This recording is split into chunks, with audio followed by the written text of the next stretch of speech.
aí, galera, beleza?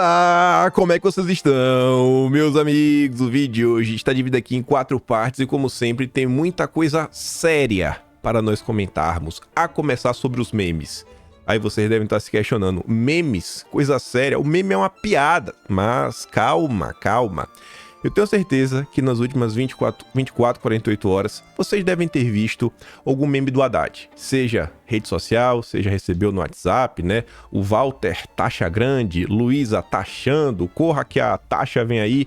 Diversas piadas foram feitas. Só que, quando você coloca uma lupa na situação, quando você vai visitar o que está se passando na bolha da esquerda, tem algumas coisinhas bem interessantes que estão sendo colocadas na mesa. E não são acusações de, ai, meu Deus do céu, estamos aqui sofrendo críticas contundentes da direita. Olha, a direita está de forma orquestrada criando memes. Não, a acusação não é essa. Eles até falam de orquestração na criação de memes, mas eles não atribuem à direita.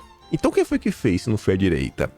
Temos que falar sobre isso. E aí, para emendar esse tema, para dar, né, para ampliá-lo um pouco mais, a gente vai entrar em algumas movimentações políticas e econômicas da turma do Lula, algumas coisinhas que eles aprontaram na última hora, envolvendo reforma tributária, envolvendo algumas políticas de crédito, envolvendo Banco Central, para a gente analisar a parte política dessas coisas e alguns impactos, para a gente ver como o amor venceu no Brasil.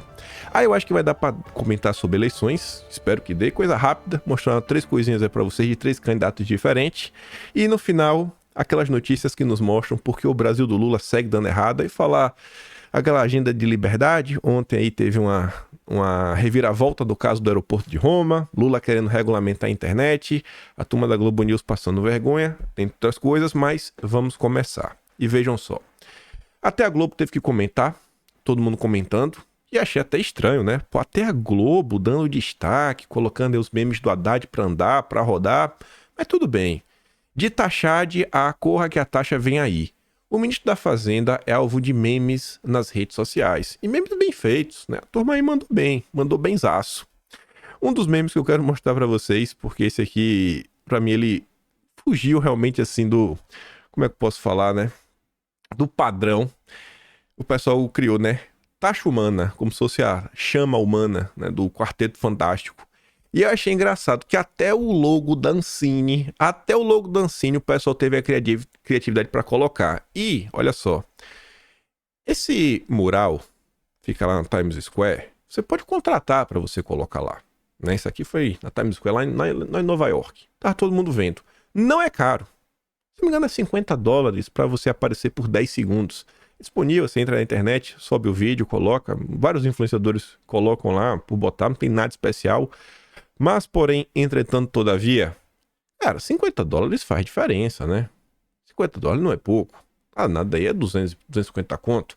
Tem gente que gosta de levar o meme até as últimas consequências, mas a gente fica assim, né, se questionando, mas e aí?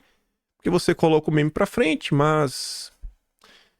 Você não tá se promovendo, né? Você fez uma grande piada, mas fala assim, não, colocar o nome, você coloca ali a sua logo, me siga. Mas tudo bem. Joaquim Teixeira fez uma piada. Todos sabem que eu sou petista, mas é impossível negar o estrago que esses memes criminosos estão fazendo na imagem do governo e na democracia. É preciso urgentemente regular as redes sociais. E o Lula, obviamente, estava falando disso ontem. Mas, esquecendo a piada, só olhando, levantando essa bola, vejam só como é a imprensa no Brasil. Oposição tenta colar em Haddad imagem de criador de impostos. Tenta, né? O Haddad não cria imposto, né? Tá tentando, imagina. Passando aquele pano doido. Mas tudo bem, né? Tá lá o Gustavo Uribe da CNN. E aí, eu tava passando na rede social, eu vi esse primeiro comentário da Biazita Gomes. É uma menina de esquerda, né? Circula bastante pelo Twitter. E aí eu entrei e eu vi que ele escreveu uma thread, foi fazendo algumas atualizações conforme as horas se passavam. E eu comecei a falar, rapaz, acho que tem alguma coisa aqui. E aí eu resolvi lá nas minhas listas dar uma olhada e comecei a ver o que é que tá acontecendo aqui na esquerda em relação a essa questão dos memes. Primeiro que a thread dela já levanta algumas bolas que eu acho que vale a pena prestar atenção. Ela fala assim, ó, vocês sabem que esse movimento de memes do Haddad não é orgânico, né? Só para avisar aos desavisados da esquerda. Aí passa um tempo, ela faz um novo tweet. Vocês estão avisados. Aí passa mais um tempo e ela volta. Isso aqui não foi uma thread que ela foi escrevendo um atrás do outro. Ela fez, aí passava uma hora, ela voltava e colocava mais um, e ela ia alimentando, né, os seus próprios comentários. Tem empresa de marketing envolvida, inclusive. Mas vocês acham que é orgânico? É só a gente desmascarar os caras que surgem os perfis fakes irritados nos comentários. O surto da galera. Aí tá ali, ó. Meteram propaganda no telão da Times Square e a questão nem é o valor. Mas, a partir do momento que se paga e se organiza, esse nível de divulgação é óbvio que não é orgânico. Mas vocês têm todo o direito de se apegar à ilusão. Também, teve alguma... É questionável mesmo, né? Pô, o cara gastou um dinheiro, mas tudo bem. A turma da esquerda é meio preocupada. Aí, eu comecei a continuar, né? A observar. Aí temos nosso Vinícius Bettiol, uma das lideranças da militância raiz, né? Aquele grupo do gabinete da ousadia da turma dos petistas. Ele coloca ali a imagem do Haddad, ontem de manhã, sendo que os memes estavam rolando aí desde o final do dia 14. Existe uma ação coordenada e profissional de produção e distribuição de memes do Haddad. Influenciadores da extrema-direita estão recebendo packs fechados com dezenas de memes para distribuir. Inclusive, um dos que receberam é das lideranças do grupo, que fez comentários asquerosos sobre a Marina Mamed. O problema é que tem gente de esquerda que se esqueceu das jornadas de junho de 2013 embarcando nessa.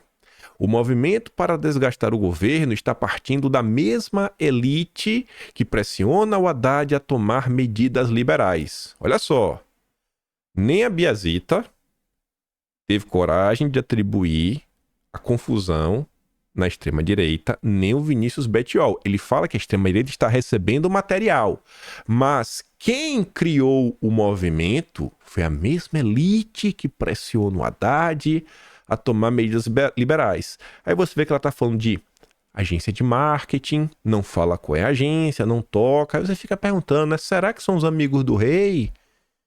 Será que é a turma bonita e cheirosa que está por trás do petismo, da esquerda no Brasil, establishment?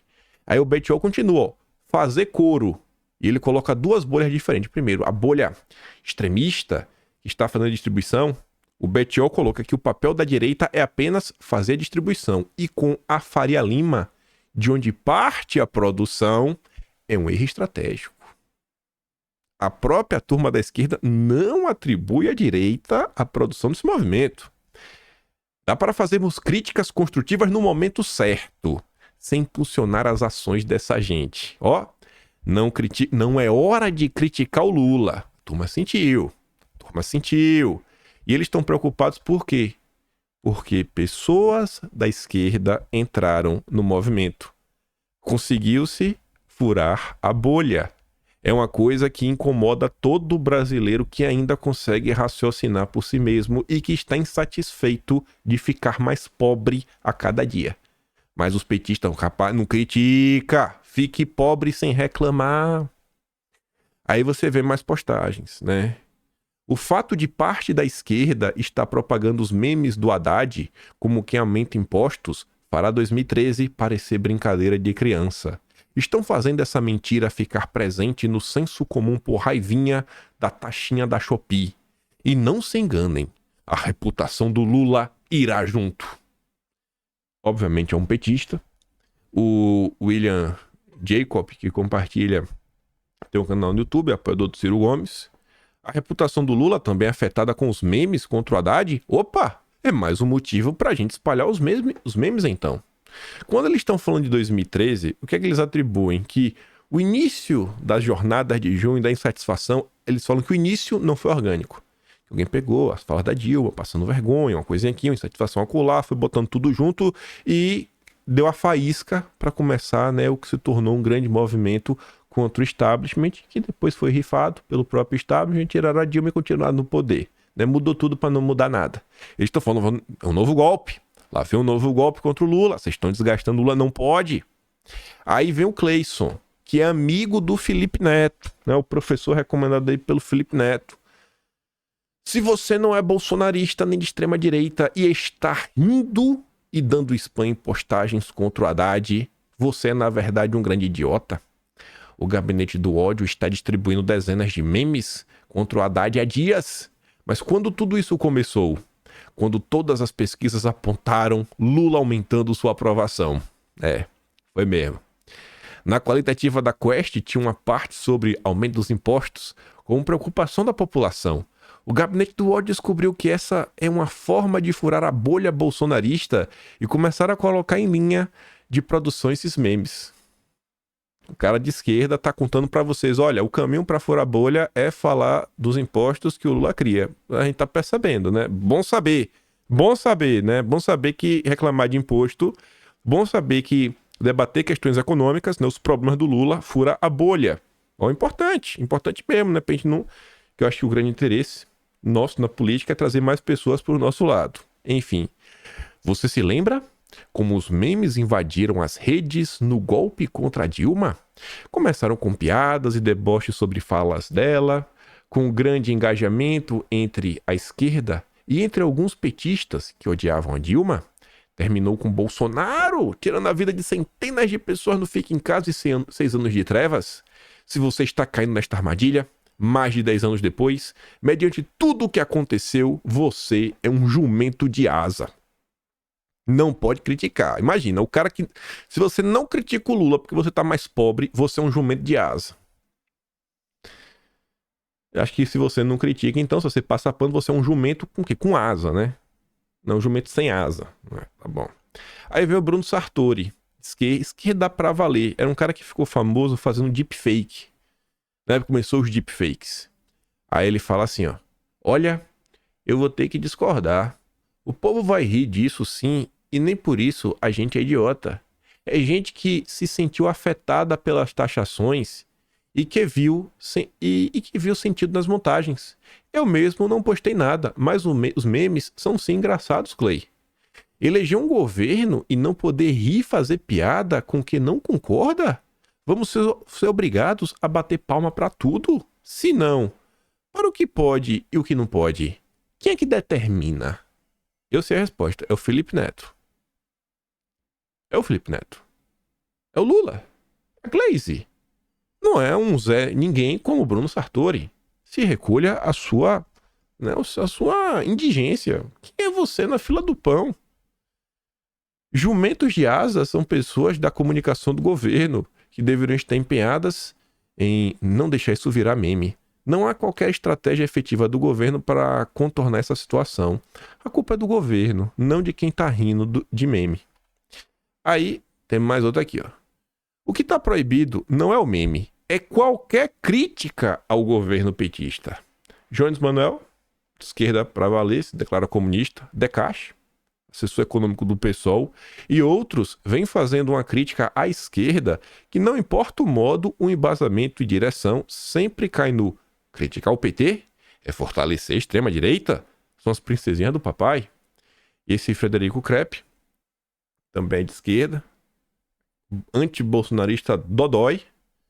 Exatamente, ainda tentam fingir que preservam a dignidade colocando um monte de pedágio para criticar o PT, o que no fim das contas acaba enfraquecendo a crítica. No fim, tudo se resume ao princípio batido de que não é hora de criticar. Não é hora de criticar. É o que o Vinícius Bettiol falou. Tem a hora certa para criticar o Lula. Aí vem Ruizão. Ruizão, um dos maiores passapanistas do Lula. Nem ele tancou a situação. Vamos ouvi-lo. O Fernando Haddad foi questionado aí em relação a uma verdadeira montanha de piadas e comentários negativos contra ele em relação às taxações. Tem inclusive páginas e páginas que estão fazendo coletânea dos memes que foram feitos. E ele diz que o problema é uma desinformação sobre o problema econômico. E a má avaliação do desempenho da economia brasileira está atrelado à desinformação nas redes sociais. O que eu vejo na rede social é um negócio avassalador de desinformação. E isso não parte dos meios de comunicação, suponho que seja a imprensa tradicional. Como é que você vê essa avaliação que, assim, se vocês não concordam comigo é porque vocês estão sendo enganados? Não, todo mundo tá vendo que o homem quer taxar tudo, né? Quem que não viu isso aí? Quem que não viu? Aí, o o cidadão vem e fala que são as redes sociais, não é a imprensa em geral. A imprensa em geral critica o PT provavelmente muito mais do que a rede social. A única diferença é que os grandes jornais, eles todos são neoliberais, eles defendem o ajuste fiscal, né? A declaração dele mostra também que é uma política neoliberal, que é a política dos banqueiros, né, dos grandes capitalistas. Políticas do Haddad de taxa são políticas neoliberais dos banqueiros. Quando eles falarem de ajuste fiscal, não entenda o seguinte, olha, não pense que é aquele cenário que uma pessoa comum, tipo você, tem um cartão de crédito, aí vem o nome assim, ó, promoção.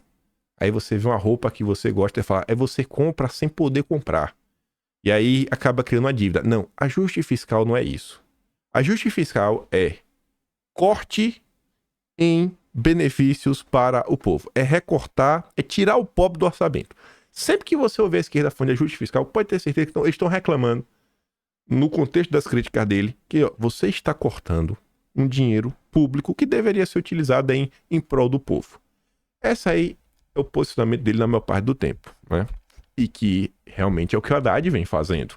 Ninguém tá vendo o Haddad cortar o benefício do alto funcionalismo. E teve até editorial da Folha de São Paulo falando disso. A gente vai chegar lá. Aí vem o líder máximo. Esse é o top 1. Esse é o único que bate de frente com o Felipe Neto. Eu acho que tem mais respeito dentro da esquerda. Tiago dos Reis, o maior mentiroso da internet, líder do gabinete da ousadia. Foco da semana deveria ser 100% prisão do Bolsonaro, mas parte da esquerda preferiu gastar todo o tempo atacando o Haddad, que aumentou a isenção do imposto de renda e conseguiu aprovar a reforma que vai diminuir o imposto para os mais pobres. No Brasil, se você ganhar mais de 2 salários mínimos, você paga imposto de renda. Que aumento de isenção que esse bicho tá falando? Acorda pra vida, cidadão. Sai de Nárnia. São sempre os mesmos aliados do bolsonarismo. Tiraram o foco do chefão da quadrilha e mudaram totalmente a pauta. Você ainda vê a questão de Bolsonaro, né? Realmente, você abre o noticiário, não tem ninguém dando muita bola, né? Até porque o áudio, né, de Bolsonaro com ramagem, acho que acaba por fortalecer Bolsonaro, mostrar que Bolsonaro é um homem honesto. É o mesmo padrão de sempre. Ao vivo ou no privado, né, em frente às câmeras ou por trás delas, Bolsonaro é sempre a mesma pessoa. E os petistas estão indignados. Eles achavam que tinham uma grande oportunidade e não. O que é que está acontecendo é que eles estão passando vergonha, estão brigando entre si. A quantidade de pelego de esquerda passapanista de pano para Haddad, seu liberalismo não está no script. Aí colocou o clássico lá no pica-pau passando pano. Aí, eu tava passando, eu vi esse comentário da Tsuki, ela colocou assim, ó, eu queimando os miolos com esse tweet. Esse perfil chamado Der Flecha, ele não é petista. Ele não é de esquerda. Ele é liberal. Ele é liberal. Aí você vê quem está preocupado com Lula e o Haddad. A Gadolândia, né, a militância raiz, né, o gabinete da ousadia. É o gabinete da ousadia e os liberais. Olha o que o Der Flecha diz, ó. Não participei do meme zoando o Haddad porque notei logo de saída que era um trabalho da bolha de esquerda para queimar o único cara minimamente sério do governo. Se tem Glaze de um lado, eu quero estar do outro. Você entendeu a coisa? Você vê que tá na mesma direcionamento que a Biazita comentou, que o Cleison comentou, que o Betiol comentou. Não foi a extrema-direita que começou esse movimento. Você vê que a turma raiz da esquerda está extremamente insatisfeita com esse governo. A turma está percebendo que é um governo que de esquerda, talvez só o nome, né? De direita também não é. E aí que a gente não vou comentando com vocês. A coisa é um pouco mais complexa. Se a gente só tem esses dois, ou a esquerda ou a direita, bom, Lula é de esquerda, com certeza, óbvio. Mas a gente precisa de alguma coisa extra. Pelo menos algumas divisões internas dentro da esquerda. Ou então falando, o Lula é establishment. O Lula é o status quo. O Lula é a representação máxima do status quo. Sei lá, o Lula é uma espécie de Roberto Marinho da política. Lula e Roberto Marinho lado a lado é como se fossem irmãos. Tem alguma diferença? Será que o Lula faz uma coisa que a Globo não quer? A gente não fala isso o tempo inteiro? Mas enfim. Aí um perfil chamado Sensato responde, ó. Os caras tentam queimar uma das coisas boas do partido. O Haddad, uma das coisas boas. Torço para ele meter o pé dali assim que acabar o mandato ou sua função de ministro. E esse The Flash é um perfil grande.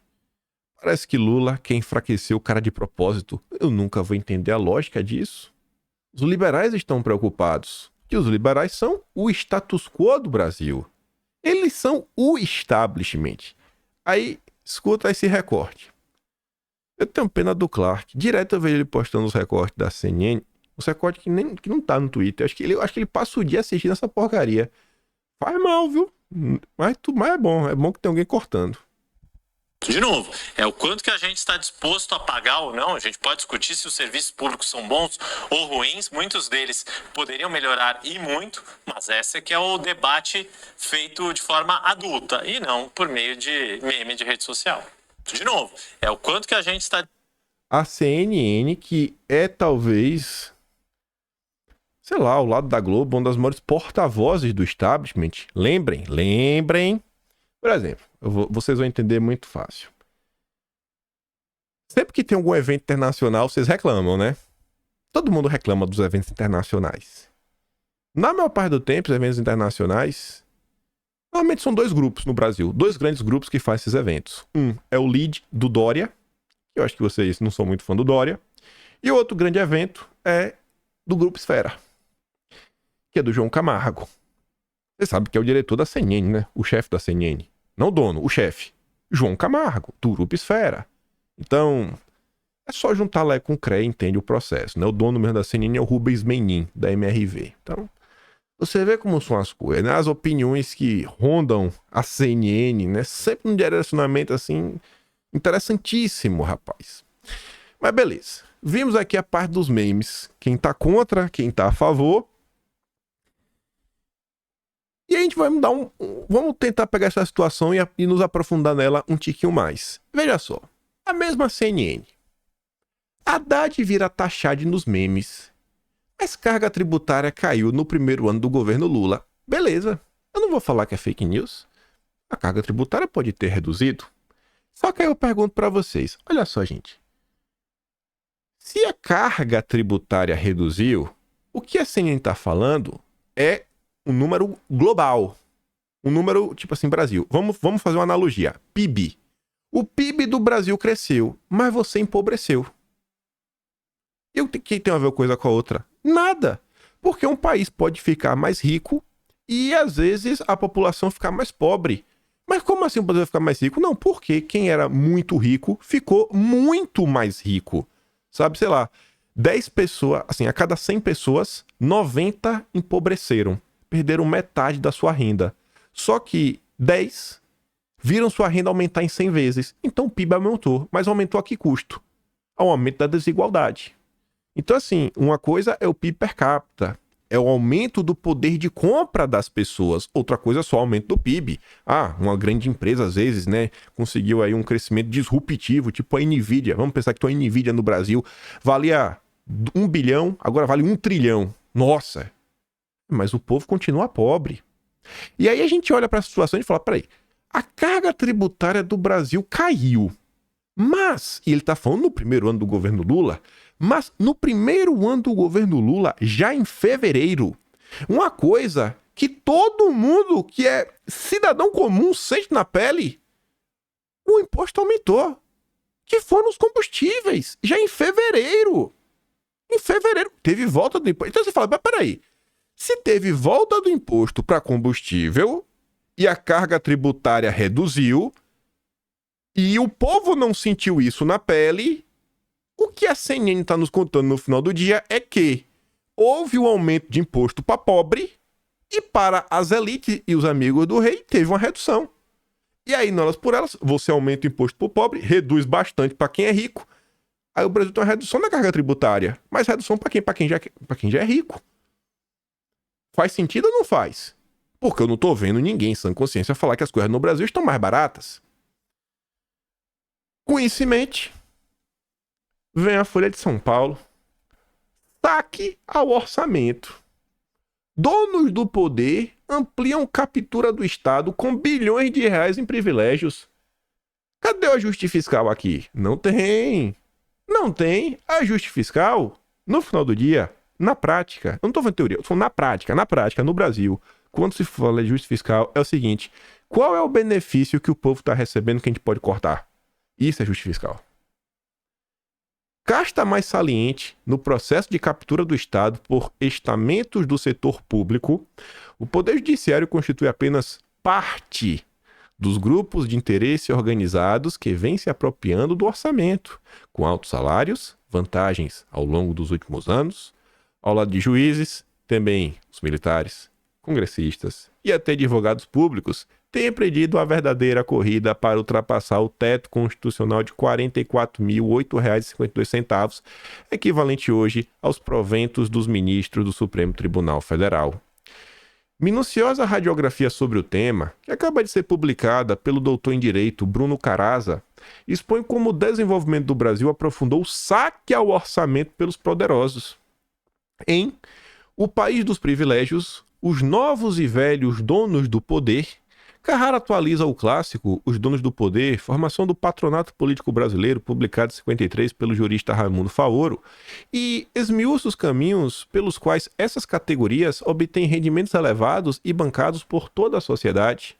No judiciário, o autor contabiliza 40 bilhões pagos em penduricalhos acima do teto nos últimos 6 anos.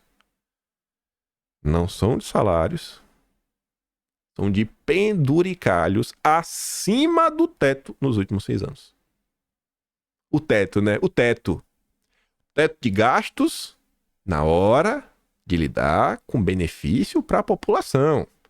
Teto de gasto na hora de fazer um investimento, construir uma obra de infraestrutura que no final do dia é para o pobre. Porque rico sempre tem esgoto. Rico sempre tem eletricidade, né? Sob demanda, estável. Rico sempre tem estradinha, tem aeroporto. Agora o coitado do pobre, nossa, às vezes tem que passear de balsa. Tu já viu algum rico precisar pegar uma balsa para atravessar o rio? Aí tava lá Bolsonaro, né? Lembra de Bolsonaro tendo que passar pela ponte sem capacete? Que é pra imprensa noticiar. Ele falou que eu vou sem capacete porque assim a imprensa noticia. Tá sem capacete, mas pelo menos noticiou, né? Que eu tô aqui na obra, que senão nem noticiava. Tentando cavar uma falta aí pra aparecer na imprensa. Pra isso tem teto de gastos. Agora, quando é penduricalho, salários acima do teto constitucional. Teto constitucional, né? É linda essa palavra, né? A Constituição, ela é sensacional. Enfim, parcela de 10 a 20% do valor... Já os advogados públicos embolsaram 8,5 bilhões ao tomarem para si os chamados honorários de sucumbência, parcela de 10 a 20% do valor de uma ação paga ao advogado vitorioso que antes ficava com o Estado. Dos recursos bilionários do orçamento, apropriados por parlamentares em emendas controversas, a aposentadorias poupudas pagas a militares e seus herdeiros, os exemplos são abundantes. Perante o atual quadro de ruína fiscal, a providência mais urgente seria recuperar a validade do teto no serviço público. E olha só, a Folha de São Paulo que está afirmando isso. É a Folha, não é um colunista, um jornalista, é a Folha, é um editorial, é em nome do veículo. Para resolver este problema, bastaria, com a caneta, um posicionamento do Supremo que considere os penduricários do judiciário não como indenizatórios, mas remuneratórios. Por exemplo, você recebeu um negócio como penduricalho, né? Não é indenização, é remuneração. Então, somou tudo, bateu 44 mil, o que tiver a mais, irmão, não vai receber, vai ser tributado, vai pra alguma coisa, não vai ser considerado. É o teto, você já tá no teto, não tem como receber mais do que isso. Só bastava uma canetada. Cadê a canetada democrática? Não pode colocar a democracia em risco, né? Seria preciso também, nos 3 níveis de poder, uma estrutura de carreiras o mais unificada possível. Nela, o ideal seriam salários de entrada mais baixos, que chegariam ao topo após avaliações de desempenho, qualificação e métricas de entrega para a sociedade. Não esquece isso, rapaz. Não é obrigar o povo a trabalhar, obrigar a elite a trabalhar para o povo. Não, esquece. Isso aqui não vai acontecer nunca. Na era do PT, nunca. Num governo de direita, aí você pode pensar na reforma administrativa, mas na era Lula, a Folha não tá batendo bem da cabeça. Não tá batendo bem da cabeça. Aí vem o Haddad. Haddad disse que é possível haver contingenciamento e bloqueio no orçamento. E aqui, olha só. O Haddad, ele tá cumprindo, né, com as metas que ele traçou. O problema disso é que as metas que o Haddad traçou foram traçadas ano passado. Como é que você altera o regime fiscal do país? Você cria um novo arcabouço fiscal. Um ano depois, você já está fazendo contingenciamento. O quão mal feito é o arcabouço do Haddad? Nenhum novo conflito aconteceu. Não tem fica em casa, não tem nada. Os caras ganharam assim na mão a PEC do rombo e os caras não conseguem fechar a conta. Eu não entendo. Eu simplesmente não entendo.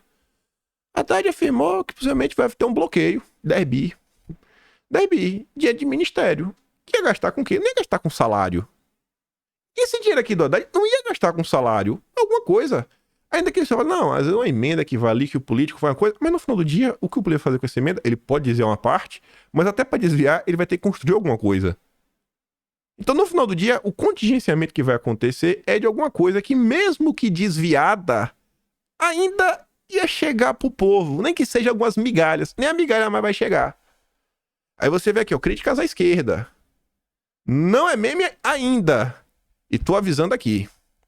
Por causa do NAF, novo arcabouço fiscal, a Haddad deve anunciar dia 22 um contingenciamento no orçamento de 10 bilhões de reais. Ou seja, vai bloquear 10 bilhões de gastos sociais do governo sem tocar nos gastos financeiros.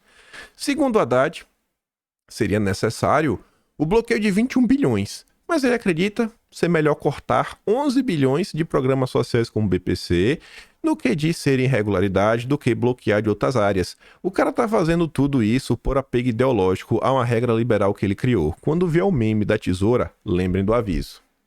Aí, a Globo confirma. Bloqueio de verbas inevitável e deve atingir o mínimo de 10 bilhões.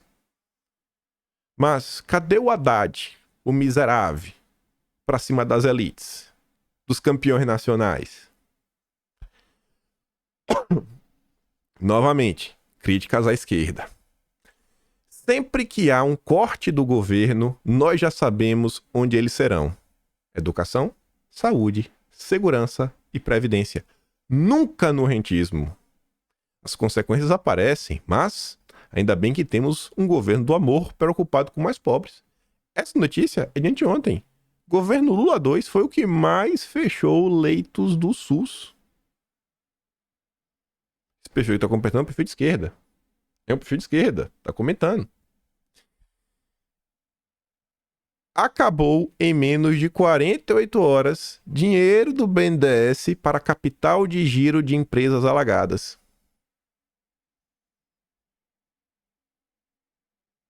Agora, aqueles 10 bilhões que já foram buscar de novo, né? Emitindo títulos da dúvida no exterior, vinculado a critérios ESG, esse dinheiro não acaba, né? Esse dinheiro aí tem para dar, vender e emprestar. As prioridades do governo Lula na hora de conceder crédito, na hora de conceder ajuda, é uma coisa incrível.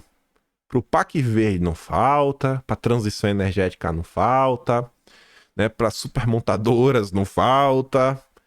Incrível, rapaz. Na hora de assinar uma MP que favorece a JBS não falta. Na hora de fechar um acordo com a Oi não falta. Na hora de rever a multa das empreiteiras não falta. Não falta. Mas na hora de ajudar a tragédia do Rio Grande do Sul, acabou. Em menos de 48 horas. Mas bom mesmo. Bom mesmo. Não é esse aqui ainda.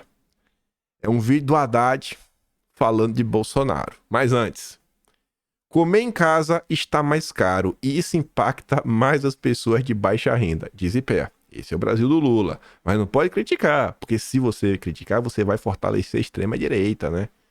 E a Elisa tá brincando, né? Pobre não come em casa, a economia tá bombando, né? O que eles dizem. Aí veja só. Falando de casa. Reforma tributária vai aumentar o preço do aluguel e da casa própria, diz o setor.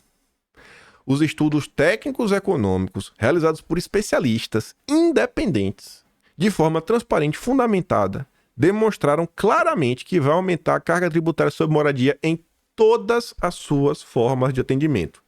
Seja uma casa, apartamento, aluguel ou lote. Vai aumentar. Vai aumentar. O governo está preocupado com a moradia? Não sei. Acho que tá. Mas do jeito dele. O governo Lula está preocupado com as casas do jeito dele. Eu juro pra vocês que antes de chegar no final dessa notícia, eu não sou especialista em economia, mas algumas coisas eu entendo, eu tenho memória boa. Eu comecei a lembrar do filme, Big Short, a crise do subprime de 2008.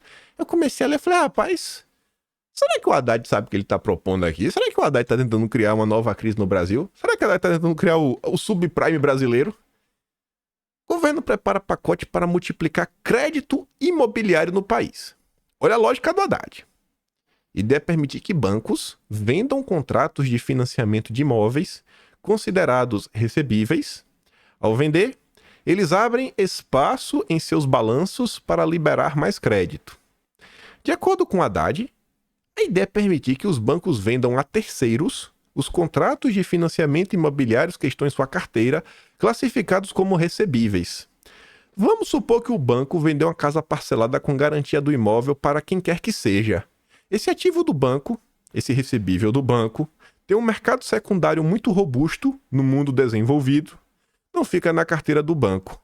O banco logo revende e abre espaço no seu balanço para financiar outro imóvel. Eu fiquei perguntando, né? Rapaz, tem tanto dinheiro sobrando no Brasil hoje em dia, né? Quem que vai comprar esses contratos? E se comprar, né? Aí você fica pensando no Brasil. Aí eu fico pensando, por exemplo, no caso das Americanas.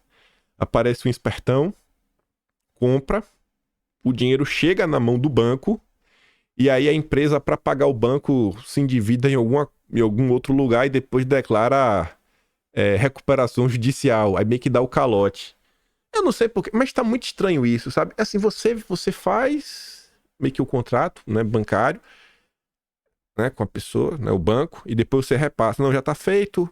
É um dinheiro que você receberá certo, né? Tem alguma alienação, tem um calção, né? A pessoa tem que deixar alguma coisa, o banco toma a casa. Mas, não, o banco vai vender isso. O quão lucrativo tem que ser o valor que o banco vai receber para valer a pena botar para frente? Achei estranho isso. Acho que fragiliza um pouco essa questão das compras.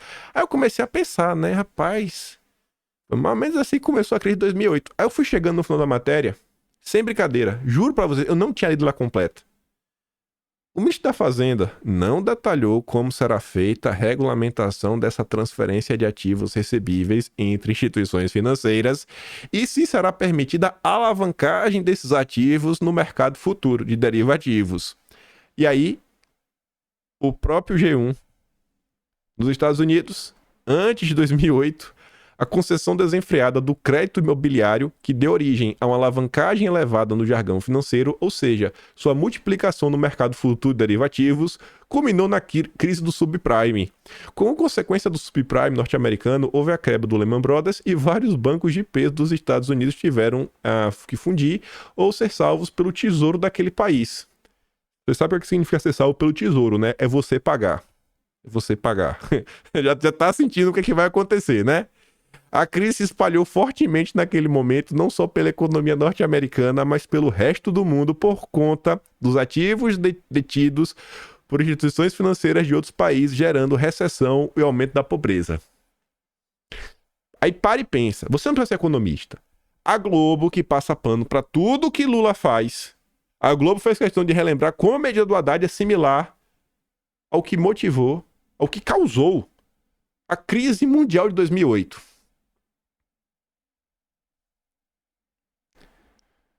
E aí? Mas se der errado, o tesouro do país cobre. Vocês são o tesouro do país. Aí você vai para outra área. Então falando aqui, né? Crédito, bancos.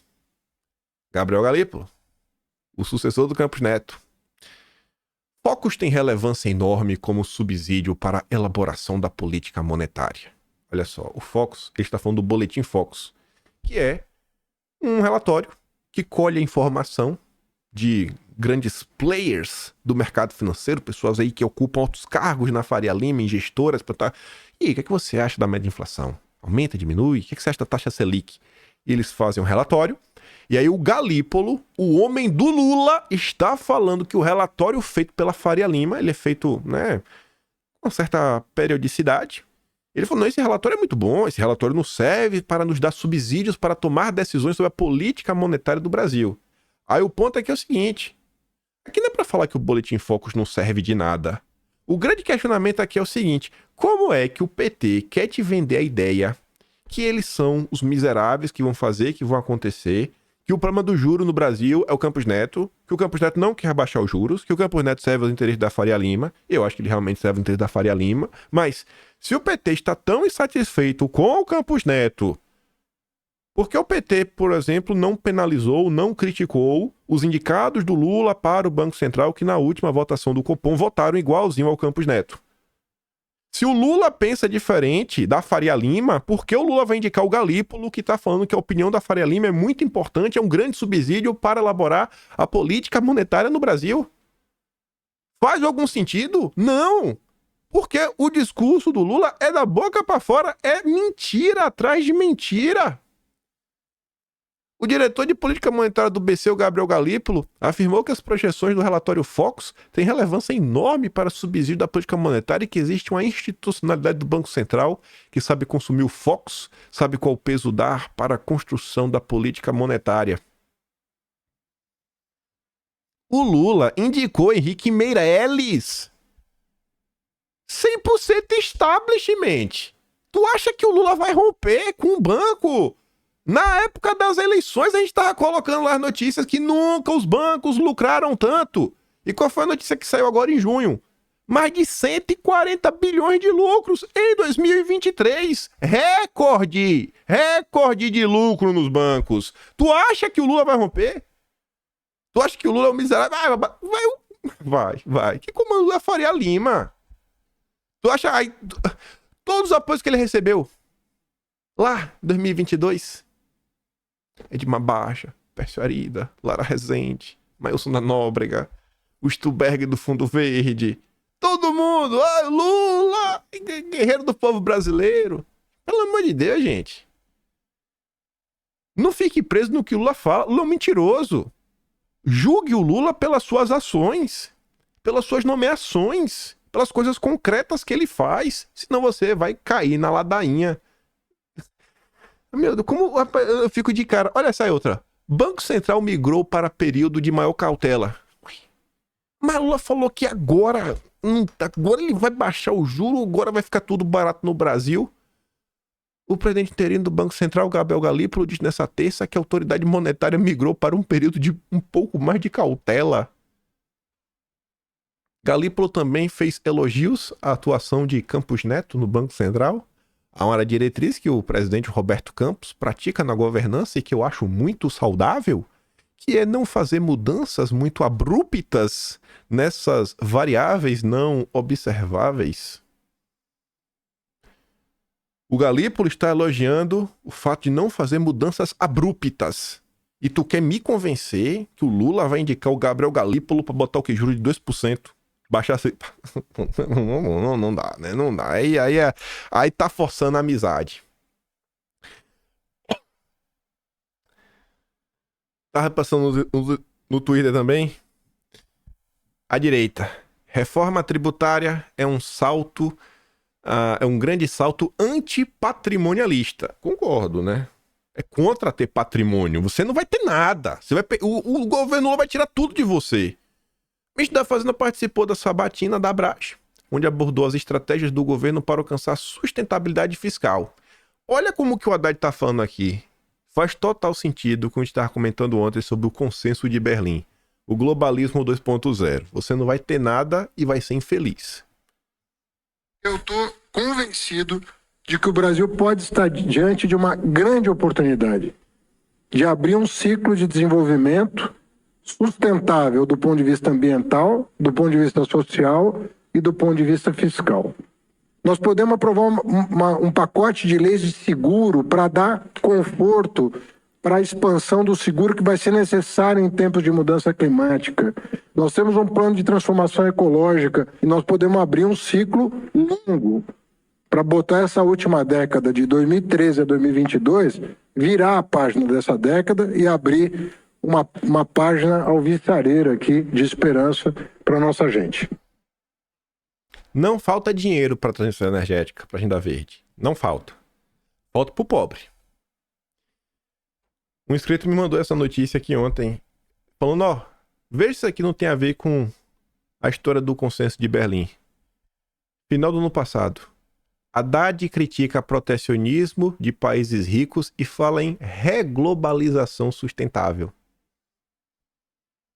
O governo Lula é establishment. Lula é establishment. Lula é o status quo. Lula é o sistema. Lula é o homem do sistema. Que é um sistema? A Globo é o sistema. Faria Lima é o sistema. Todos esses banqueirinhos, todos esses campeões nacionais, todas essas pessoas que há mais de um século estão ocupando posições de destaque no Brasil, criando oligopólios, perseguindo qualquer pessoa que faça sombra aos seus negócios. Eles são o sistema. Eles não resolveram nada até hoje e querem te convencer que eles têm a solução para o Brasil. Aí você vê a Haddad, ó, há diversos fatores sobre os quais não temos controles, conflitos, tensões geopolíticas, ascensão internacional de forças extremistas, que é um dos medos, né, da turma aí do Consenso de Berlim, tem que dar um jeito aí na turma da direita. Crise do multilateralismo, constituições fundamentais como o ONU, Banco Mundial, FMI, né, tem que fazer alguma coisa também. Funcionando muito aquém do que deveria, crise climática, né, volta do protecionismo, ou seja, países que estão focando em si mesmos, né? Não, isso é muito ruim. Como assim você vai direcionar a sua economia para fortalecer o seu próprio país? Você tem que pensar nos outros. Você tem que pensar nos interesses do Macron, né, Lula? Segundo Haddad, esse momento pode servir para mudanças na configuração internacional, em particular no sistema de governança global. Falou que o Brasil vai propor uma reglobalização que será baseada em aspectos sociais e ambientais. A mesma coisa que a Laura Carvalho, que assumiu uma posição de destaque global na Open Society Foundation do Soros, comenta no vídeo que eu mostrei para vocês ontem. Mandei lá no Telegram. Como as coisas se encaixam, viu? E obrigado aí, porque quem mandou falou assim, não conta. A pessoa, não sei quem foi, mandou. Um inscrito aí que falou, só não fala meu nome, não sei porque ele não queria, mas tudo bem. Então obrigado aí por mandar. Notícia interessantíssima, encaixa perfeitamente. Aí tá aqui. Esse vídeo aqui é sensacional, que eu acho que ele amarra tudo que a gente comentou até agora sobre ajuste fiscal, né? O PT, a cara de pau, as mentiras que são contadas diariamente. Olha onde a Haddad tá. Dá pra ver ali no fundo UAU, né? Um U cortado e um círculo com um traço branco.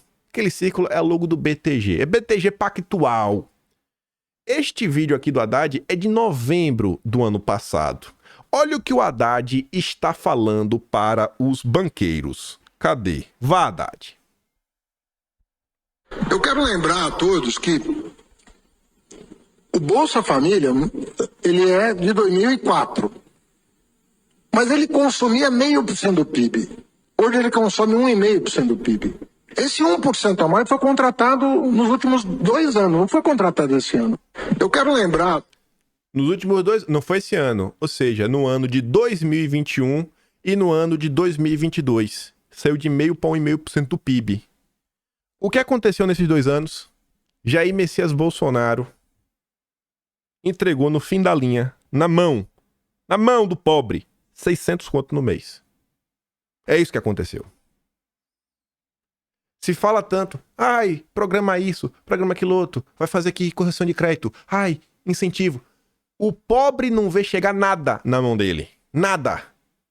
Quando o pobre viu chegar, graças a Bolsonaro, o que o PT tá falando? Ah, é meio ruim, né?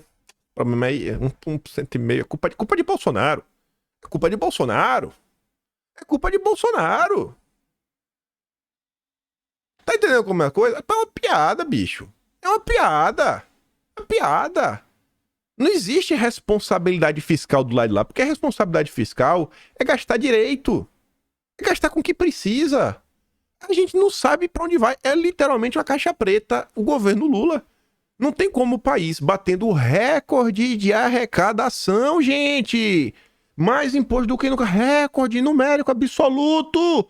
E esse dinheiro arrecadado não é suficiente para pagar as contas. E não, você pergunta qual é o benefício, qual é o gasto com a população, qual é a grande obra do governo Lula? Cadê as obras? Cadê os benefícios? É só corte, é só arroxo. Sério, assim, é uma grande ilusão, é um grande teatro. E aí fica um monte de doidinho da esquerda. Não, porque o Lula é o pai dos pobres. Porque o Lula vai fazer, o Lula vai acontecer. E você fala assim, cara, tu não tá conseguindo enxergar que quando tua vida ficou um pouquinho mais fácil, quando a CNN diz, né, teve a redução da carga tributária. Irmãozinho, quando a carga tributária reduziu, que a tua vida ficou um pouquinho mais fácil, na hora que tu foi comprar um gás de cozinha ele tava mais barato, na hora que tu foi botar uma gasolina tu viu que ela caiu, e não foi porque teve assim, uma queda gigantesca lá fora. Mas mesmo com o preço lá fora subindo nas alturas, o preço do petróleo chegando a mais de $120 o barril, porque, não sei se vocês lembram, antes do conflito Rússia e Ucrânia, estavam 70, 80 no máximo. Teve um período longo de $40 o barril. Chegou a 136, eu acho que o máximo. Se não estou enganado, foi 126. E tem meio que essa paridade. É bem complicado. Por isso que os preços chegaram quase a 8 conto. R$8 o litro. Se não fosse Bolsonaro, não, tira aqui o imposto federal primeiro do diesel. Cara, vamos ver aqui a questão do ICMS. Aconteceu. Não é... Aconteceu. Aconteceu. Diz, não, o governo Lula aqui não, redução de imposto, tá, reduziu. O que foi que abaixou? Para pegar um exemplo que eu lembro assim bem concreto, quando o Bolsonaro anunciou, por exemplo, redução, acho que foi do IPI, o IPI dos videogames. A Microsoft no dia seguinte falou novos preços e divulgou. E a turma colocou, olha, foram 3 desses aí de redução de imposto de videogame. 3! E os preços foram repassados para o consumidor. E as pessoas hoje, elas olham e elas não conseguem, assim, assimilar a realidade. Assim, cara, olha, o dinheiro tá sem tua carteira, tu não tá vendo nada abaixar de preço, cidadão. Acorda, meu filho! Acorda! E esse dinheiro aí, o 1,5% do PIB, né, o Auxílio Brasil de R$600 de Bolsonaro, o quanto não faz a economia girar? Porque esse dinheiro na mão do pobre, ele gasta. Ele gasta. Agora talvez o dinheiro esteja até circulando menos, porque o governo Lula apoia a questão aí das apostas, né? Tá querendo até regulamentar o jogo do Tigrinho. Então tá... Antigamente o cara gastava no bar, tava ali circulando no local. E o jogo do Tigrinho tá indo pra onde esse dinheiro? O Brasil tá entregue, gente. A situação que o Brasil tá é de calamidade pública. A situação é séria, séria demais. O país está à deriva por completo. É uma situação assim que é extremamente caótica. Você olha para um lado, você olha para o outro, você não sabe para onde vai. Aí Lula chega para os grandes empresários, que estão muito ricos, muito bem de vida, que o apoiaram. E ele diz que é preciso confiar. Confiar que o governo está fazendo, né? O Brasil não vai dar certo. Confia. Você tem que confiar. Confie em mim. Lula voltou a repetir que não existe mágica quando o assunto é política econômica. Esse país está pronto, está preparado para dar um salto de qualidade. Já foi muito destruído, judiado, vítima de muitas enganações. E a gente não quer enganar ninguém. Política econômica não tem mágica, não existe mágica. Ou vocês confiam naquilo que a gente está fazendo e vocês apostam na capacidade produtiva ou não dá certo? É o mesmo discurso há mais de 80 anos. Não, tá perto, agora vai dar, tá aqui o nosso plano de estabilização. A gente mostrou ontem, né, o Lucas Lopes, lá na década de 60, conversando com o FMI, Walter Moura era certo. Não, agora vai que o nosso plano, confia, vocês têm que chegar junto. E nada se resolve. Um monte de gente estudada das melhores escolas do Brasil. O Haddad é formado na USP. Estudou seu doutorado aí, mestrado, você foi mestrado em economia, foi doutorado, nem sei. Com Schwartzman, com Marcos Libório, com Samuel Pessoa. Nomes aí respeitadíssimos pelo mercado, não resolvem nada, nada, porque não é pra resolver, não é. Aí, ó, confia no Lula, porque se Haddad é Lula, Lula é Janja. Lula diz que Janja é das pessoas que ele mais ouve e com quem discute política e economia. Confia no Lula, vai dar certo. Confia no Brasil. Não dá, bicho. Eu não sei o que faz, sabe? Eu entendo as pessoas comuns não se revoltarem com questão de censura. Não chega nelas. Mas a economia é o seu patrimônio que está sendo dilapidado. Janja é uma pessoa que diz não pra mim muitas vezes. Ela quer discutir economia, quer discutir política, direitos humanos, política de gênero, política de igualdade. Tudo ela quer discutir e eu acho maravilhoso. O Brasil não merece passar por isso. O Brasil não merece passar por isso. Não merece. Ainda tem que... Sujeito de sorte. Nem vai dar pra falar de eleição mais hoje. Sujeito de sorte. Eu nem lembrava desse daqui. Editorial de hoje do Estadão. Tá ruim pra todo mundo, menos pra quem tem sorte. Decisões do governo, por coincidência, favorecem todos os negócios dos irmãos Batista no setor elétrico. A Amba Energia, empresa que entrega o grupo JF, apresentou, a ANEEL, uma proposta para assumir o controle da Amazonas Energia, distribuidora que estava à beira da falência. Os irmãos Batistas, por óbvio, não rasgam dinheiro e, se autorizados, farão aquisição por valor simbólico. O plano foi apresentado no dia 28 de junho, 2 semanas após o governo editar uma medida provisória para socorrer a Amazonas Energia. Como quase toda a MP envolvendo a área de energia, o texto é incompreensível para leigos, mas cristalino para quem acompanha as pendengas do setor elétrico. Como no passe de mágica, a MP transformou um mico em um negócio da China. O texto criou condições para que o novo operador assumisse os serviços prestados pela Amazonas Energia e realizasse os investimentos necessários para não deixar o Estado às escuras. Enquanto isso, o novo operador contará com flexibilizações, vamos ser aqui maleável, flexível, contratuais, sem as quais seria improvável resolver os problemas da concessão no curto prazo, segundo a exposição de motivos da medida provisória. Não haveria a priori nada estranho no negócio. Não fossem os inúmeros acasos envolvendo a atuação da Amba Energia junto ao governo.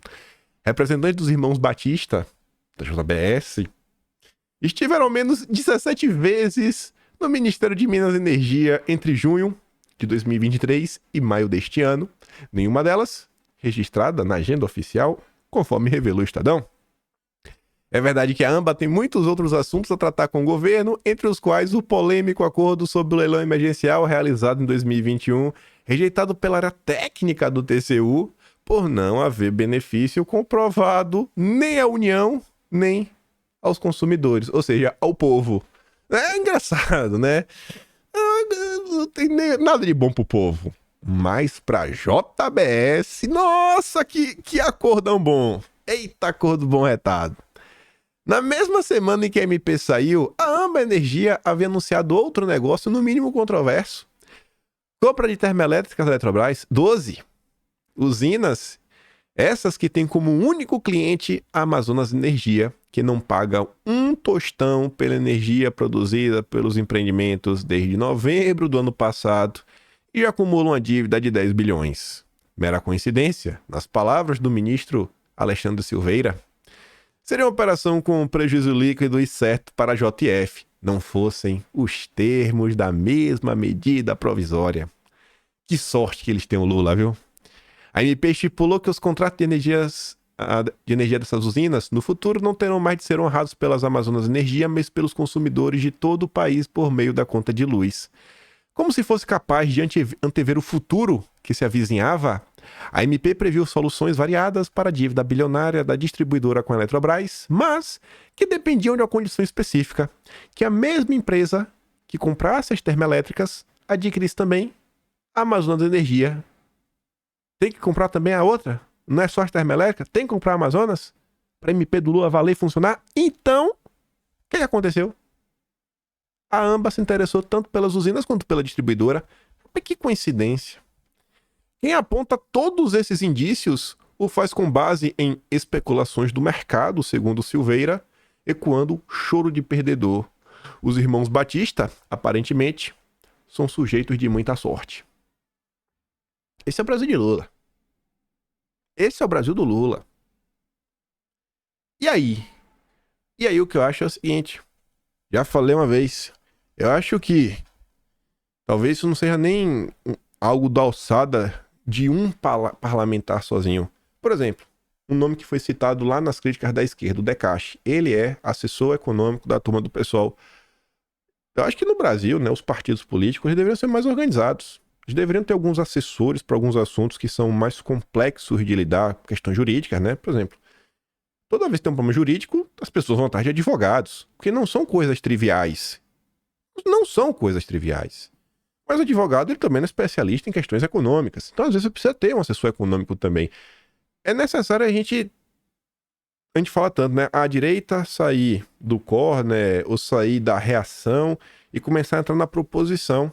Então, pra gente não ficar só nisso, eu acho que é importante a gente ter dentro da direita pessoas capacitadas para isso, que peguem o orçamento da União, peguem o que está acontecendo, começar a esmiuçar os gastos.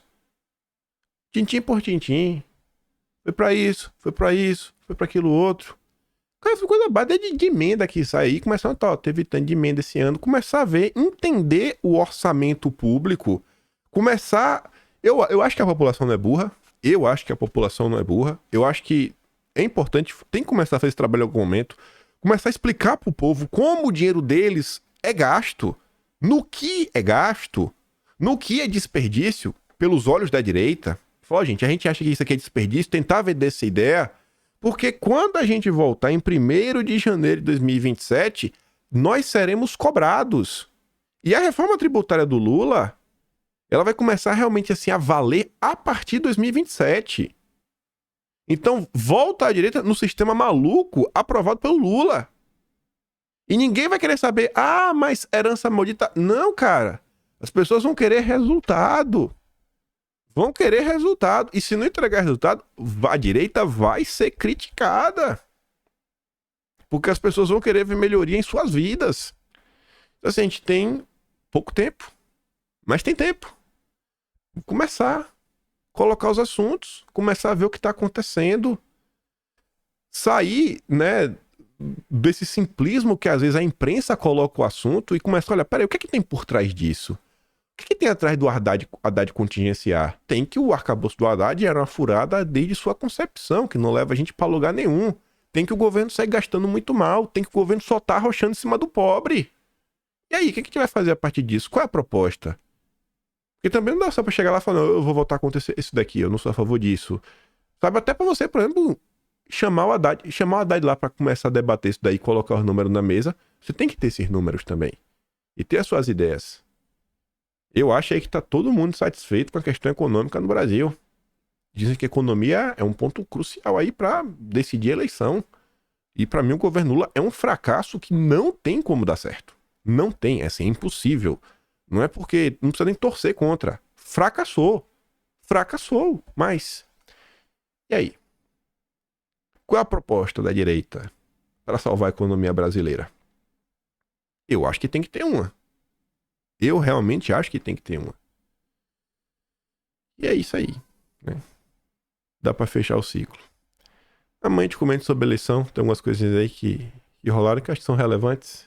Vai 3 candidatos. 3 porcarias iguais.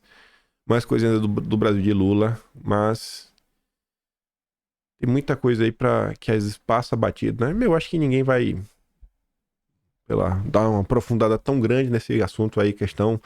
Muita gente ficou no meme, ficou na piada, aquela coisa, Lula, né, coisa, mas, cara, vamos aqui esmiuçar, vamos tentar entender o que é que tá se passando aqui, né? Quais são os compromissos que o Lula assumiu.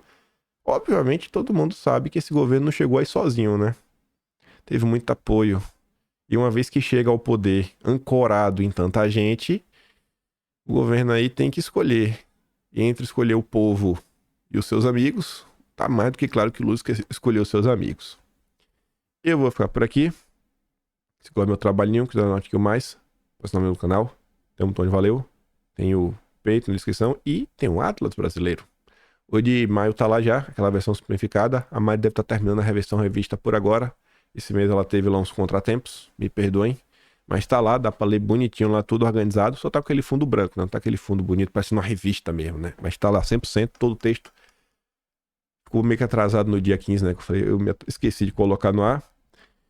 Compartilhe, volte amanhã e rejeite essas opiniões e essas análises simplórias que a imprensa quer te vender. Porque sempre tem algo a mais que eles estão te escondendo e normalmente o que eles estão te escondendo é a parte mais importante.